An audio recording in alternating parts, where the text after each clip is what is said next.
जय श्री महाकाल आदेश। तो आज की चर्चा का जो विषय है साधारण सा और छोटा सा विषय है। क्या होता है कि व्यक्ति के जीवन में तमाम प्रकार की समस्याएं प्रकट होना शुरू हो जाती हैं और अगर उसके अपने जो उससे मिले जुले होते हैं, जो उसके रिश्तेदार होते हैं, जिनसे उसकी पहचान होती है, उनके द्वारा अगर उसके ऊपर तंत्र प्रयोग हो रहा है और निश्चित रूप से लगभग 60% ये होता है, कोई दूसरा नहीं करता है, जो आपके सबसे नजदीक होगा वही आपसे शत्रुता रखेगा। तो अगर किसी के द्वारा आपके ऊपर तंत्र प्रयोग किया गया है और वो आपकी पहचान वाला है, आपका रिश्तेदार है, तो आपके जीवन में क्या समस्याएं प्रकट होंगी अगर उसने किया है या करवाया है।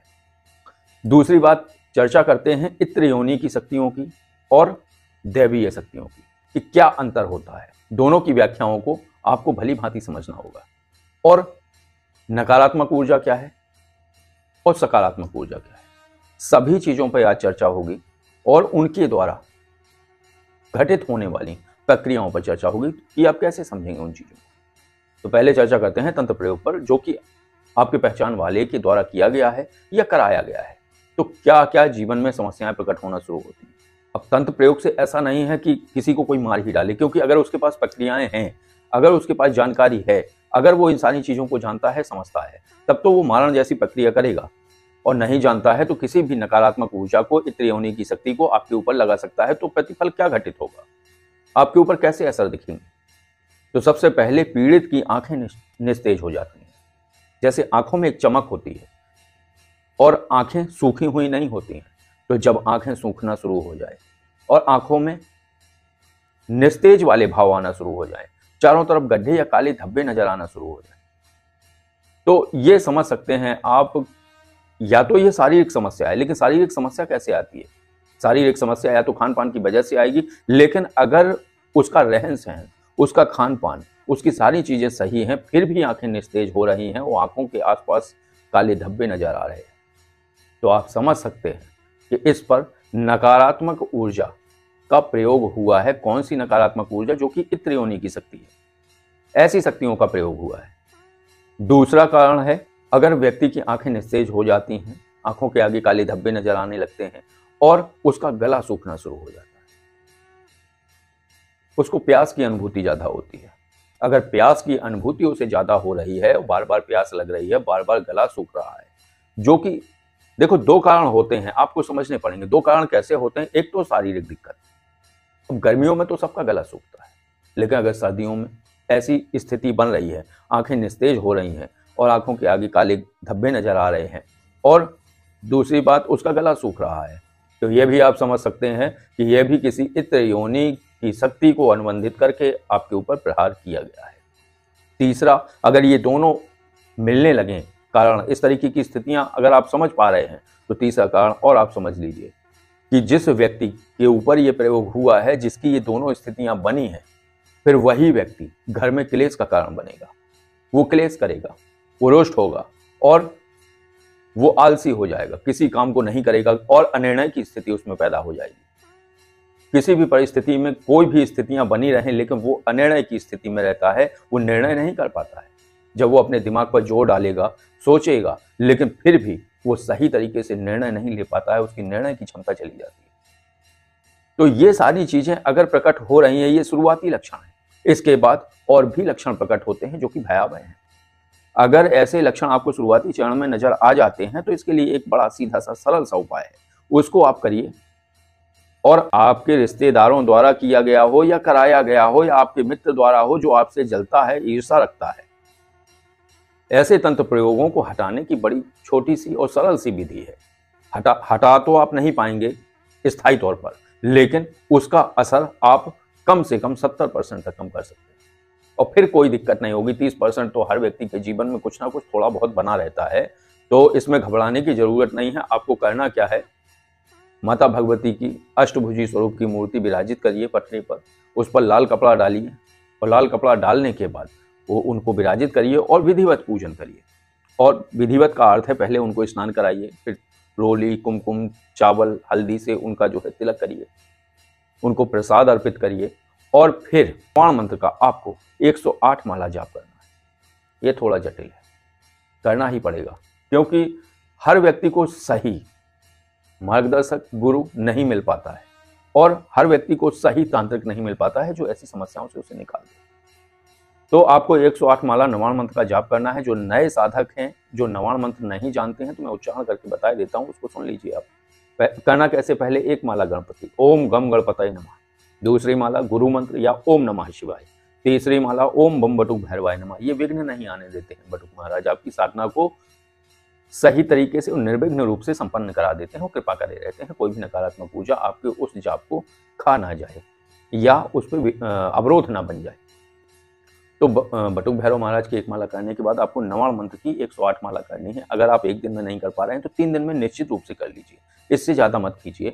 108 माला आपने करी। मंत्र है ओम ऐंग ह्रीम क्लीम चामुंडाय विच्चे, ओम ऐंग ह्रीम क्लीम चामुंडाय विच्चे, ओम ऐंग ह्रीम क्लीम चामुंडाय विच्चे। इस तरीके से आप प्रत्येक मन का खिसकाते जाइए और इसको करिए। 108 माला जाप हो जाने के बाद हाथ में जल लीजिए। पहले कुछ नहीं संकल्प लेना है, बाद में हे माता भगवती, जो भी मैंने 108 माला जाप संपन्न किया है 3 दिन में या 1 दिन में, जो भी जैसे भी किया हो आपने वो बोलिए, और ये जाप आपको समर्पित करता हूँ।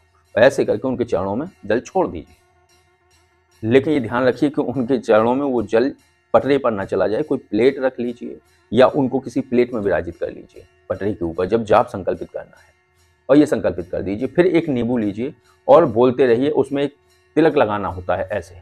तो जब तक आप ये तिलक लगाएंगे तब तक आप नवाण मंत्र बोलते रहेंगे, ओम ऐं ह्रीं क्लीं चामुंडाय विच्चे, ओम ऐं ह्रीं क्लीं चामुंडाय विच्चे, ओम ऐं ह्रीं क्लीं चामुंडाय विच्चे। फिर इसको ऐसे ही काटना है जैसे कि आपने देखा है, और ये बोलना है कि माता भगवती बलि स्वीकार करिए, और नींबू काट दी।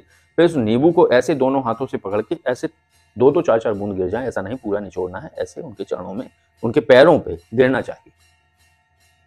फिर वो रस और वो जल दोनों पीड़ित को आप पिला दीजिए। तंत्र एक तरीके से 70% तक चला जाएगा, उसके ऊपर से असर नहीं रहेगा। तो ये बड़ी सरल सी प्रक्रिया है और इसको आप कर सकते हैं, लेकिन ये केवल आपके घर में, आपके घर के सदस्यों के साथ अगर ऐसी स्थिति हो रही है तो आप ये प्रयोग कर सकते हैं, अन्य किसी के लिए नहीं कर सकते हैं, क्योंकि आप अपनों के लिए समस्या में ग्रसित हो सकते हैं, परेशान हो सकते हैं, सब कर सकते हैं, लेकिन दूसरों के लिए आप नहीं परेशान होंगे। इसका मतलब ये है कि अगर आप दूसरों के लिए ये प्रयोग करते फिरेंगे तो फिर क्या है, एनर्जियों में जो एनर्जियां होती हैं उसमें आप कुख्यात हो जाएंगे, वो आपको पहचान लेंगे और वो आपको समझ लेंगे कि आप बहुत गलत हैं उनके लिए। तो फिर आपके लिए समस्याएं बढ़ना शुरू हो जाएंगी और समस्याएं ऐसी बढ़ेंगी कि आपके सारे कार्य बंद हो जाएंगे और घर्षण में फंस जाओगे और बुरी स्थिति बनेगी। इसलिए अगर आपको तंत्र काट प्रक्रिया सीखनी है तो उसका बेसिक से शुरू होता है, बिल्कुल नींव से अंत तक पूरा सीखिए। ये प्रक्रियाएं होती हैं क्योंकि जब आप दूसरे की नकारात्मक ऊर्जा दूर करते हैं तो वो एनर्जी आपको देख लेती है, उसकी तो आपने हटा दी। हटाने के बाद क्या होगा कि वो चीखती चिल्लाती, या आपने बंद करा दिया, मान लो वो चीखती चिल्लाती रही और एनर्जियों ने देखा कि आपने ये किया है, वो बदला लेती हैं, आपकी कमजोरी पर वार करेंगे, आपका जो प्रियजन है आपके, उन पर अटैक करेंगी कई एनर्जियां। अगर आपका ओरा मजबूत है तो आप बच जाएंगे, लेकिन सभी नहीं बच सकते। इसलिए जो महातंत्र काट प्रक्रिया जो मैं कराता हूँ, जो मैं साधना कराता हूँ, महातंत्र काट करके एक साधना है, उससे आप इस विषय में पूर्ण तरीके से पारंगत हो जाते हैं। जो भी साधक यहाँ आता है मेरे पास सानिध्य में, वो साधना करता है। साधना करने के बाद जब साधना करने के लिए वो आता है तो मैं उससे बोलता हूँ कि किसी भी नकारात्मक ऊर्जा से ग्रस्त व्यक्ति को आप यहीं से ठीक कर पाएंगे, उसका नंबर लेके आइएगा। वो नंबर लेके आता है, यहीं उसकी प्रक्रिया कराई जाती है, उसे सिखाया जाता है, सिद्धि कराई जाती है। इसके बाद वो यहीं बैठकर उसको कॉल करता है, उसके ऊपर जो भी तंत्र हुआ है या जो भी नकारात्मक ऊर्जा है उस पीड़ित के ऊपर जिसको उसने कॉल लगाई है, वो यहीं बैठकर ठीक कर देता है। फिर उससे पूछा जाता है अगले दिन कि अब कैसी स्थिति है, तो वो बताता है कि मैं पूर्ण तरीके से स्वस्थ महसूस कर रहा हूँ। तो ये प्रामाणिकता होती है। तो आप इन चीज़ों को, किसी के भी ऊपर कोई भी नकारात्मक ऊर्जा हो, कभी भी कूद कर उसकी हटाने का प्रयास मत करिए। लेकिन अगर आपके घर में ऐसी समस्या है तो उसके लिए आपको ये निदान दिया गया है, ये उपाय दिया गया है। इस तरीके से करेंगे तो निश्चित रूप से आप लाभान्वित होंगे और अपने उस प्रियजन को सुरक्षित कर पाएंगे, और किसी के भी साथ हो आपके घर में। और अगर वो पीड़ित खुद करे ये प्रक्रिया तो बहुत अच्छी बात है। अगर वो नहीं कर पा रहा है तो आप भी कर सकते हैं, घर का कोई भी सदस्य भी कर सकता है इस प्रक्रिया को, चाहे महिला हो चाहे पुरुष हो। और हाँ, वो नींबू बलि देने के बाद एक माला हवन जरूर करा लीजिए। फिर उस जल को, जो माता के चरणों में जो आपने संकल्प का जल छोड़ा है, नींबू का रस है, वो निकालने के बाद थोड़ा सा उसमें इतनी सी हवन की भस्म डाल दीजिए, उसको पिला दीजिए, वो पूर्ण तरीके से ठीक हो जाएगा। तो बस ये है तंत्रकाट करने की प्रक्रिया, जो कि बहुत सूक्ष्म रूप से है, वो कोई भी कर सकता है, चाहे महिला हो, चाहे किशोर हो और चाहे कोई भी साधक हो, वो कर सकता है इस प्रक्रिया को। तो ये एक बहुत सरल और सटीक सा उपाय है, इसको करिए और लाभान्वित होइए। तो बस आज की चर्चा को विराम देते हैं। आदेश। जय श्री महाकाल।